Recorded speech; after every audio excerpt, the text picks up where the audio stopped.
Hello, everybody. Welcome to another episode of Unlocked, where we talk about unlocking the potential of you, the people you work with, and the people you do life with. At the time of this recording, I'm offering all of you, yes, my lovely listeners, a free 15-minute communication coaching call. You come with some kind of communication problem, and I give you a solution. My calendar link is in the show notes, so check that out. Laila Stancioff is going to enlighten us again. And I say again because, basically she's my only friend in Latvia, I guess we'll say. She's my friend now because we've talked multiple times. And I will just say that she has both interviews. So the earlier interview we did last year, you can find that on my website and all the podcast stuff, whatever. But the interview we did today is really, it's this very personable interview. Last interview was a lot about process management and tactical ideas. And she is a very tactical, literal, analytical type person. She'll talk about that on the show. But today we get more personal and we talk about her journey of transformation and how that has helped her steer other women who she's coaching right now to do the same thing. And that is what's so cool about all of this. And you're going to get a little bit of this out of her. She's a speaker, she's a coach, she's an author, and she is an amazing English speaker. She was born in Brazil. She lives in Latvia now, so she is fluent in multiple languages. And she's really cool. I really loved interviewing her. And I hope you'll love listening to her. So here we go.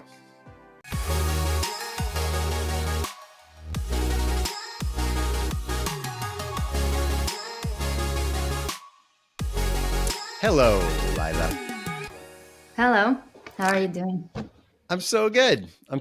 This is like part 2 of the Laila show because we had you on, I don't know, was it a year ago? Is it longer? Yeah. Something No, like it that? was less than that, but yeah, we Yeah. recorded a year ago, I think. Yeah. So, but I wanted to have you on because I've been following you around and I like to do that with my guests and just kind of see what they're up to. And you are kind of like blowing up all over the place. Like it's really cool to see you making the impact you're making. I know a lot of what we talked about before is a lot about process management and things like that, which is some of your background. And you can talk about that a little bit. But what you're doing now is, more on the coaching impactful space for one-on-one type individual and things like that. So tell us a little bit about that journey and what you're up to. Yeah, well, first, thanks for having me here. I love sharing. I love our conversations. It's very nice.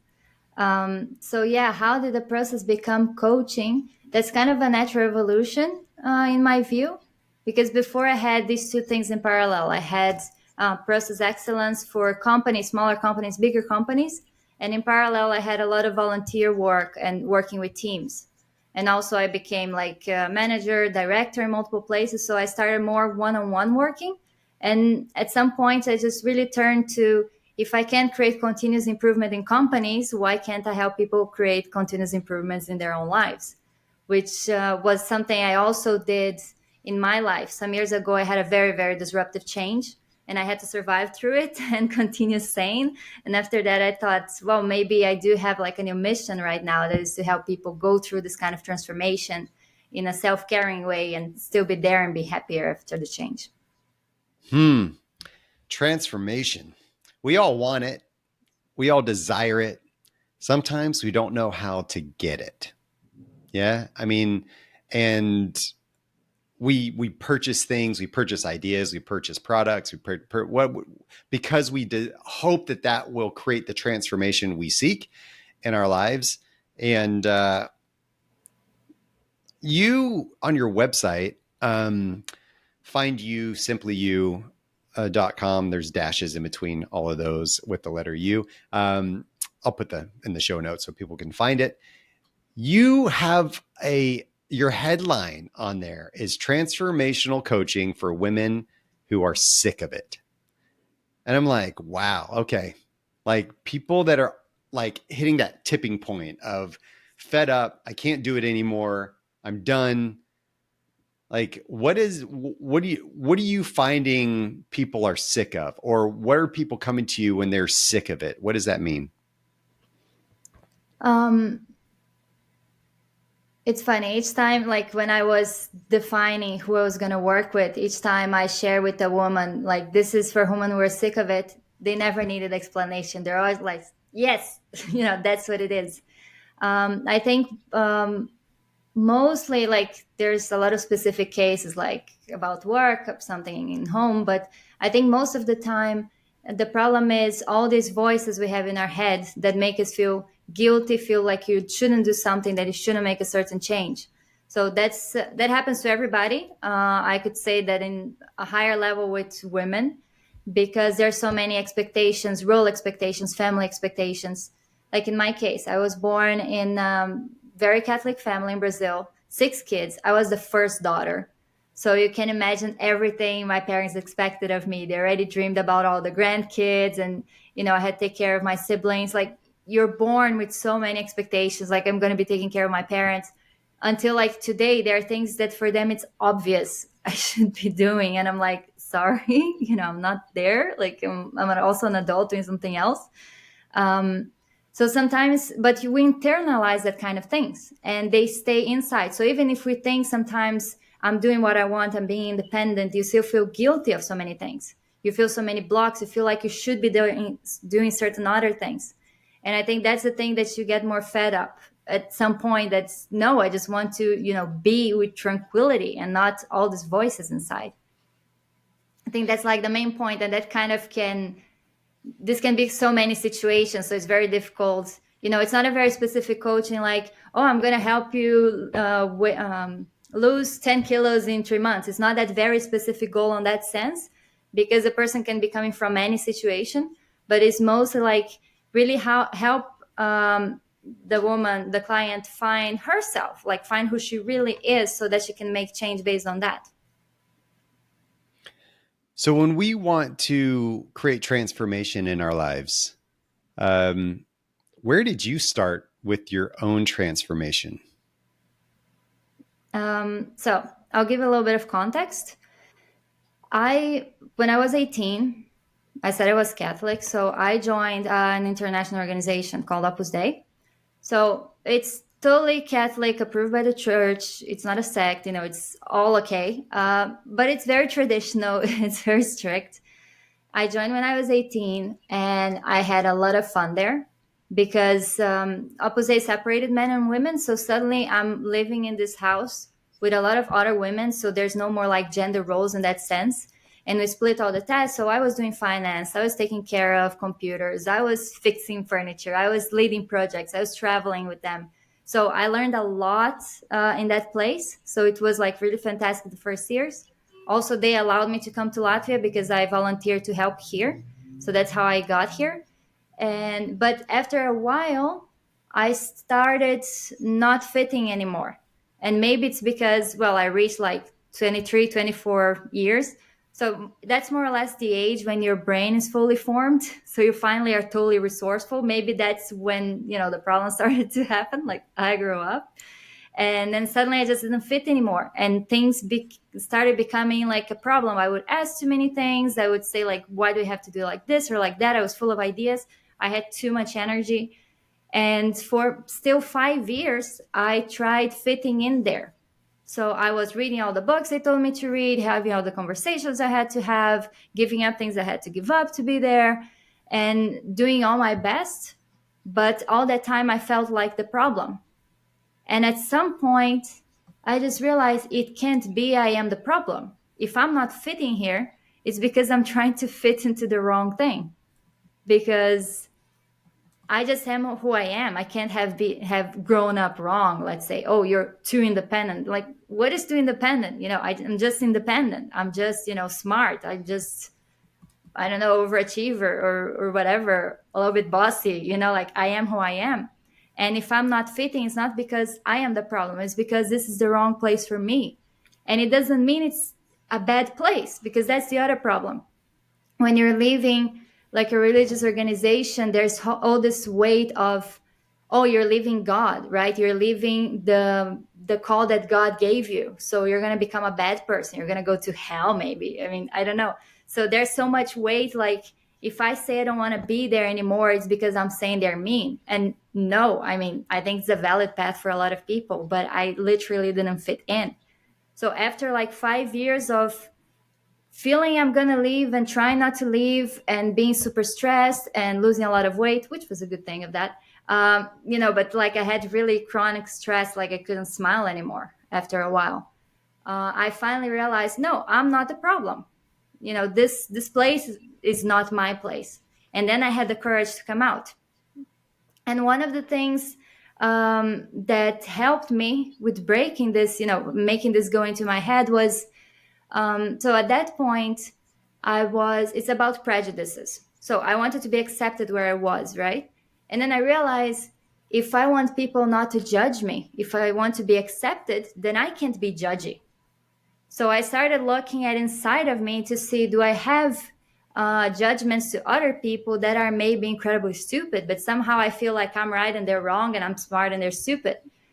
And I found those like small judgments, and I broke them like totally, no mercy. So I'll give you an example that's like very graphical.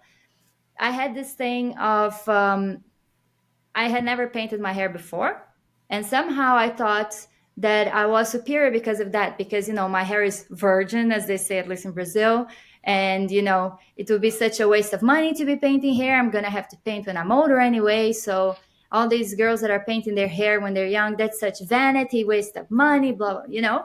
Like I felt like somehow I was superior. And when I realized that, I'm like, actually, that's very stupid. Like there's no no basis for that.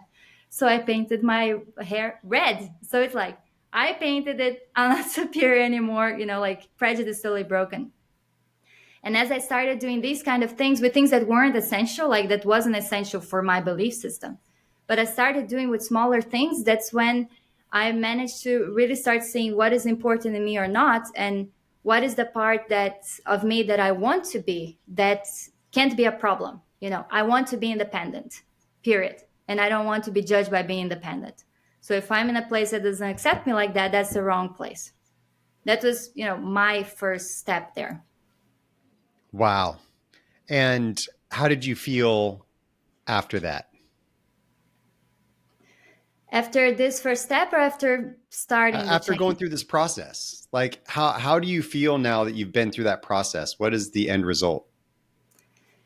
So the process was very long. So there were like many steps of supporting the change, and we can talk more about that, later.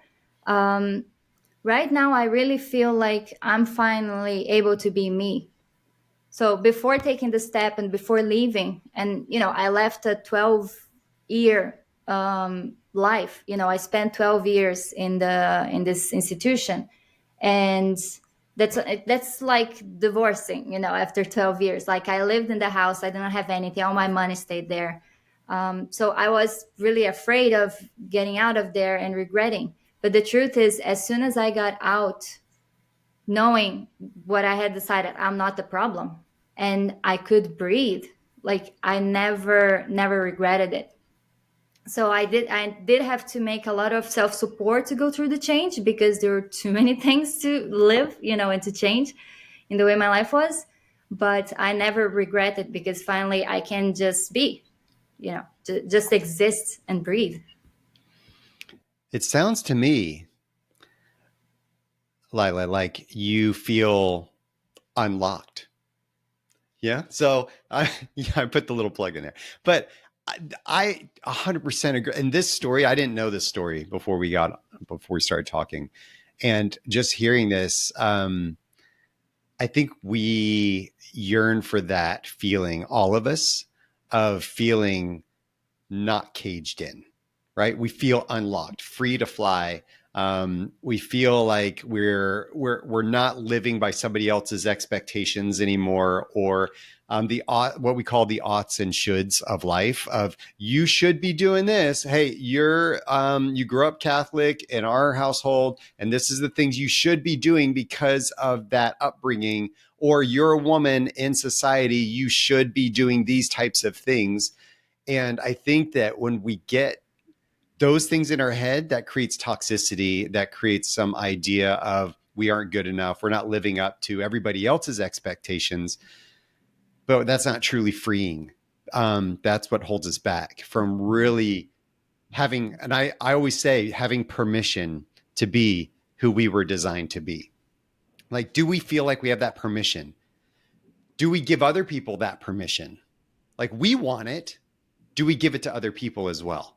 Do I let you be who you were designed to be? Now, if there's a toxic person, they're a jerk, they're saying all kinds of things that are hurtful and harmful, that's not acceptable. And I'm not saying give you permission to be a jerk. I'm saying, who are you in your full potential that really is a healthy individual?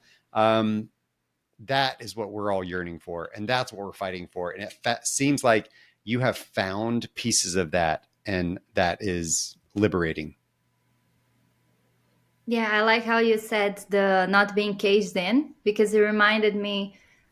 So, on those last months, as I was leaving this institution, for some reason I started writing music, which I never did before or since then. I think it just had to be very depressed to write.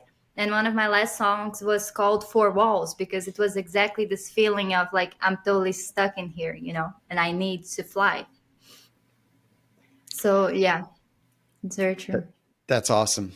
And now you are focused on coaching women who are sick of it. I mean, you have felt that feeling in your own life. And maybe there was some anger, maybe there was some denial, maybe there's some frustration, depression, resentment, all those types of feelings that we go through at times, which are totally helpful and normal. Staying there isn't great though. Staying there is not what we want to do. I always say anger is a great starter. It's a horrible finisher. Mhm. So like, let's use that feeling to move, because that's usually what makes us move. We want to avoid pain and achieve comfort. So move away from the pain, feel those things, and now we need to move on. So what are the next steps then? So the first step is to kind of realize what's going on, kind of the self-awareness of who I am, where do I fit, and then where do we go from there? How do we make sure this is sustainable over time? So, one of the steps that was very important to me was exactly the feelings, because you just mentioned a bunch of them. And years ago, I thought I was a purely rational person. So, I didn't think I was emotional at all.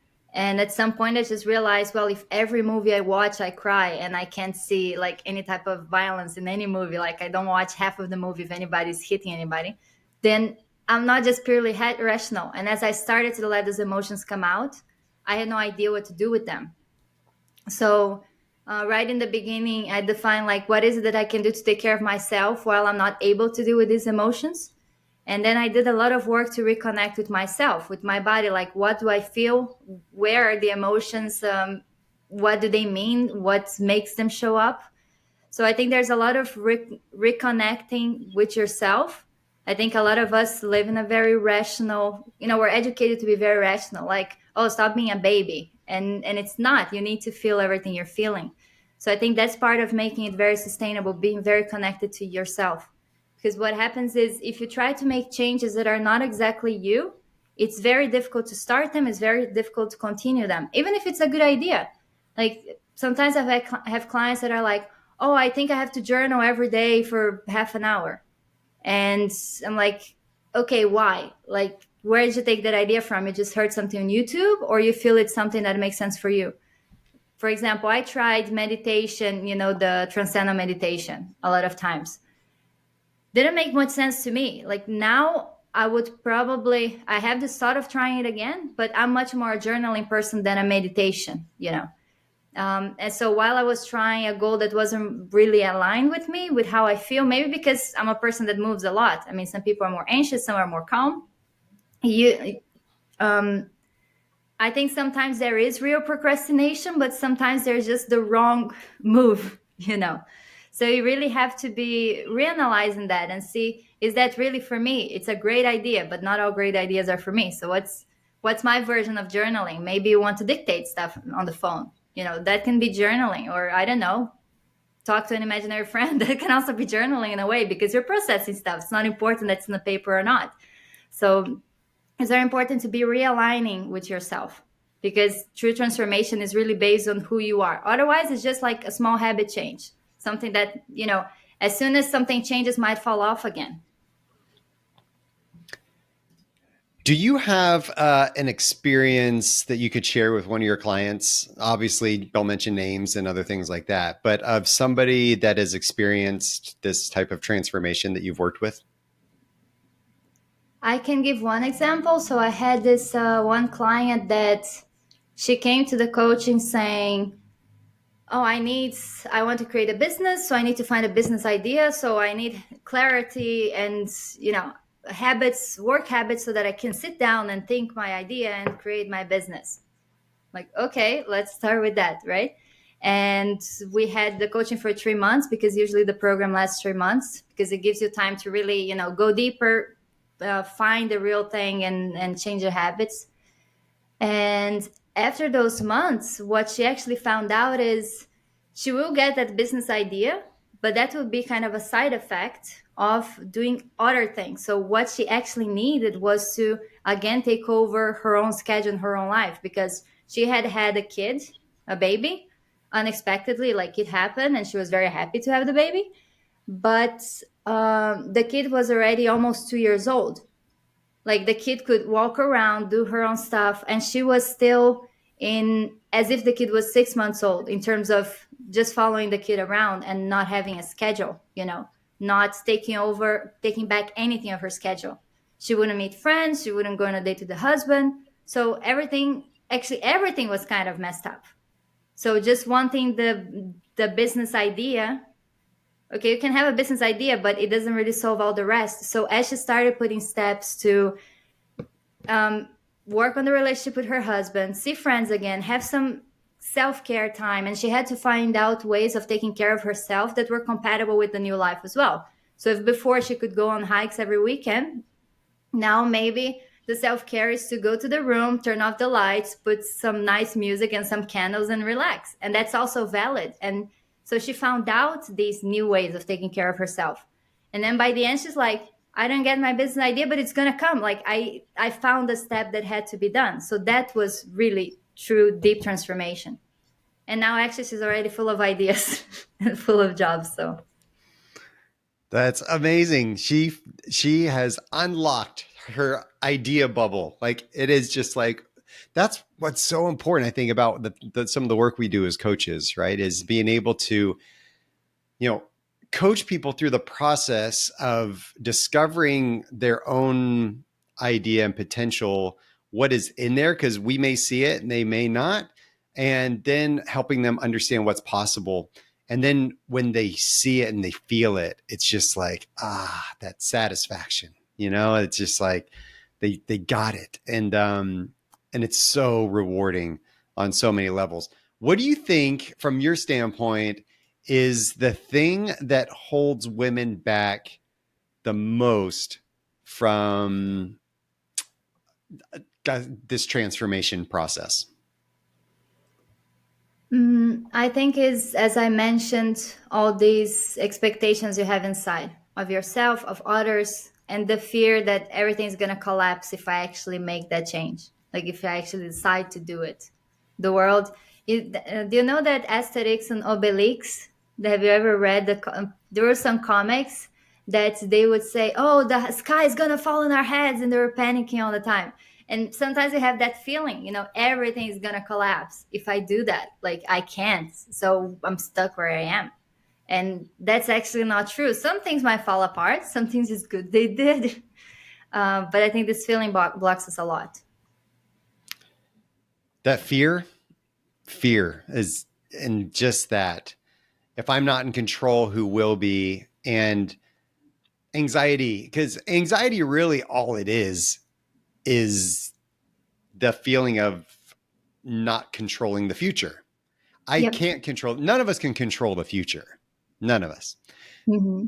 And some of us, we hold that space of, I can't control the future. I can't control the future. I can't control the future. And then we try to do everything in our present to try to control the present as much as we can, which causes us to go be frantic and to be stressed and to do other things. If we're not stressed about the future, we're stressed about the now because we can't control the future. And I can see that with I see that with my own wife a lot. And I know that it bogs her down. She's a very future oriented thinker, but she worries about the future. And as she's back in nursing school now at the age of 46 and trying to be a nurse practitioner and do that, it's like she's had a lot of stuff weighing on her of, I'm missing out on my kids' lives, is what she'll say to herself.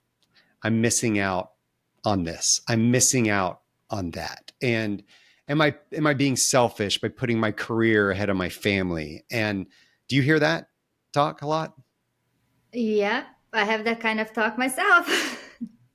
So what do you do with that? I think it's a matter of, well, I've been working also with anxiety, like I like these diaries that help you go through the things. So they have different texts. So, like, similar to your book, you have, the different weeks and you work through it. Um, I journal a lot. I make sure to have every day like 20 minutes of journaling in the morning and exercising. So I think that helps a lot with the anxiety. And I'm also getting very conscious about what is mental and what is actually physical. Because so I read a lot of books last year and I've been putting them into practice. Books about how women work, the biology of women. So the fact that we're cyclical, not only 24 hours, but that we have the monthly cycle. And there's so many hormones that go up and down. So that actually affects which kind of work you can do, and that it's better to do in each week, which kind of food you should eat to help balance the hormones, which kind of exercise makes more sense. And I've been trying to live according to that. That's like the habit I'm implementing in my life. And I realize that helps a lot because sometimes there are some days that we totally spiral into everything's going to go wrong. And I realize that a lot is due to the day of the month I'm in. So it's like, that's not the day for that. Like, there's a certain week of the month is a better week for planning. So that's the moment to sit down. There's another week of the month that's better for getting rid of stuff you don't want because it's the no bullshit week. Like, you have to follow your intuition and really, if there's something you don't like, that's the week you realize it. So that helps me a lot. Yeah, I've been working a lot on that. But it helps a lot to talk to people because we get stuck on our own loop. The journaling helps to, realize the loop, put it out. But talking to people helps a lot too. So I talk a lot with my husband. I've also gone like to life coaching to untangle some things. And I especially like the coaching. For me, it's very empowering because um, I like that the coach is not going to tell you what to do. I think that's very empowering because for many years I had to go to, spiritual counseling or whatever. So you have someone, kind of an accountability partner, checking how you're doing, if you're doing it right. And later I didn't want anyone telling me what to do anymore, but I still wanted help. And a lot of times I go to therapy as well. I go for like short periods, then I stop, then back, then stop. And but when I discovered life coaching, I loved it that I could put it all out and the coach would help me process that and reflect back to me what he's hearing, what kind of concepts I'm repeating, connecting stuff with me. But there was no, oh, this is the solution for your life, and I can find the solutions by myself. So that also helps me a lot when I'm like super spiraling, to go to someone that is like a coach style conversation where I can disentangle it with the person's help. Let's let's talk about your book a little bit. 12 steps to find you. So there's what is it? What is it? Is it kind of map out this journey of this transformational journey? Is it what are those 12 steps? There's a picture of it. Yeah, if you're watching this, good job. I really like the cover, by the way. So it's really cool. What is it? Tell us about the book. So this book, I wrote it actually in a by the way because I was thinking after I left that institution that I mentioned, the religious institution, and I rebuilt everything. And just to give an example of things I rebuilt, like I had spent 12 years living celibacy, which means I didn't have a boyfriend, which means I was 30 and like I was a virgin. I didn't know, I haven't been in a serious relationship, and I haven't talked about that or sex or anything for 12 years. So suddenly I'm out and I'm like, can someone please update me on the situation? So I really had a lot to deal with. And somehow after a year, you couldn't really tell where I came from. Like I was looking totally normal. And I had bought my apartment. I was dating, like everything totally okay. And then I started thinking, okay, so how did I do it? So I started putting the steps together. What was the first step, second step? So I already mentioned, for example, the first step of breaking your prejudices to really starting cleaning up your head.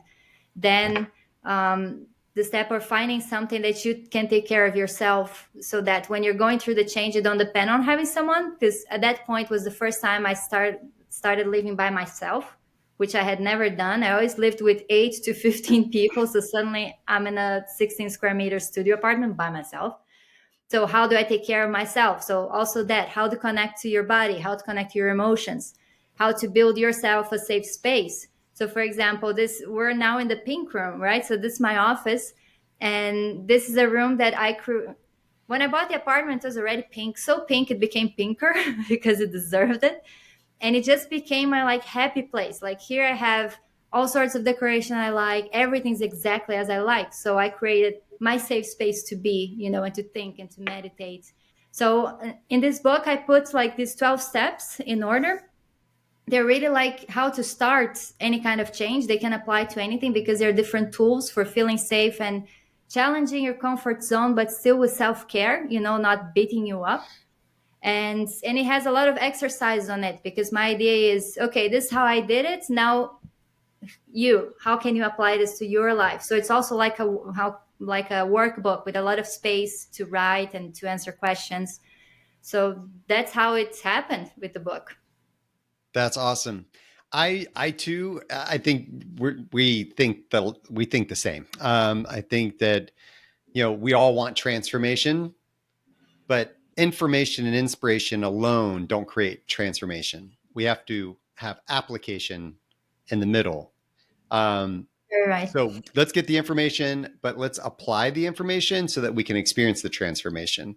And so it sounds like that you're kind of in line with that thinking too. And so I love that. I think that's great. Yeah, when I was writing it, I thought maybe I do a book and then a workbook, but I'm like, no, what's the point of just being saying this is what I did? Like, okay, and how do you do it? And a lot of people that read it said that a lot of the things that are in the book, they're in a way obvious, like things you already know, but the fact that is allowing you to do it, and saying, this is what I did, see how much it helped me. Like, I don't know, I got a huge teddy bear, which I never had before in my life. And I hugged the teddy bear when I felt bad and I was 30 and I was embarrassed of it. Like, oh, okay. So I can also do something like that. So I think the book is simple and allows you a lot of things and just organizes also things that are normal. There's nothing like super special there in that sense. Ah, so cool. So cool.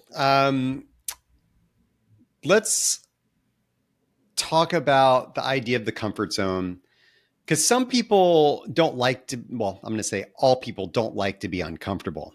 Um, there's certain things we'll do. We'll go to the gym. We'll push ourselves to do certain things just for a moment of time because we seek the reward that comes after that. But generally, we don't love to stay uncomfortable. We're willing to do it for a little bit of time.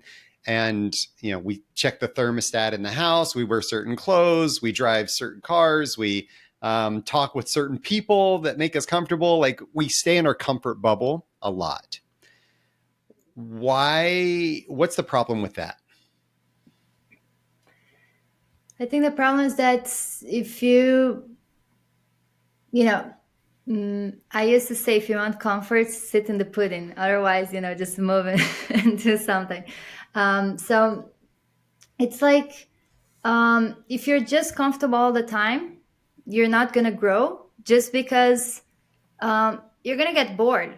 Like after a while, if you don't have any kind of interesting thing happening around, you do get bored. And as you get bored, if you don't find something interesting to do, you end up doing something that doesn't really help. Let's start with, I don't know, take the phone and scroll. I mean, it's okay to do that a little bit, but you should always have something that you want to develop. Like for me, that's actually very normal because I always wanted to do more, but you also have to have that balance of how much you're going to push yourself and in what do you want to push yourself, because there are things that are worth it and there are things that is you're just doing too much. So I'll give an example. Like I know how to play the guitar and I play the piano. Like I like music. And then my husband says, "Oh, you should start playing in places and make a band and everything." And I say, "Look, for me, that's a hobby. I don't want to turn it into one more profession." So there are things that I don't push hard.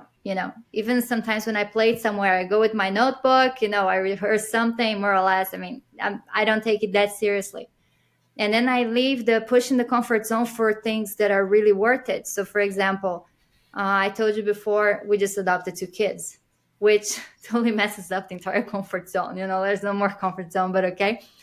But that's something that really makes sense because I know long term I want to have a family. So okay, there's a time to push a little bit the comfort zone, and the kids are very good at doing that, challenging you. So I think there has to be a balance of not pushing too hard, not to break yourself, but always challenge yourself, because I think we also feed from, doing something different and wanting to grow in different ways. People are different.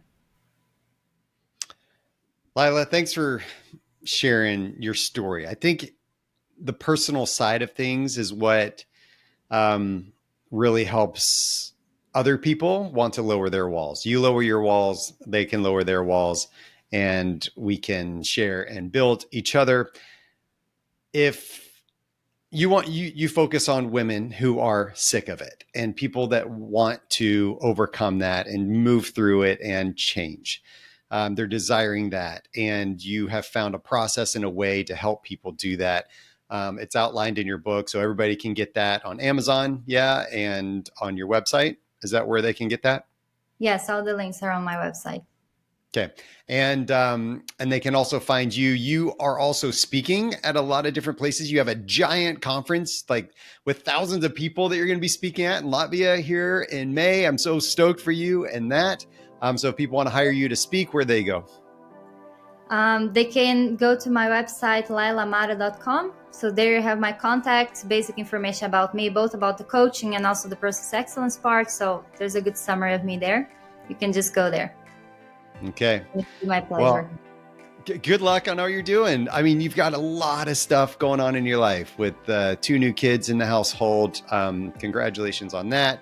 And your husband as well. And then just your speaking career and the coaching business and everything that's blowing up for you in the book. So just keep pounding it. You're doing awesome. I'm so proud of you and all the things you've done since we've talked. I mean, just a year, you've done so much. And so it's so cool to see what you're doing. So good luck. Yeah, it's been a heavy year. Thank you for having me here. Thanks a lot. And yeah, it's been great to share. If you want to be comfortable, sit in the pudding.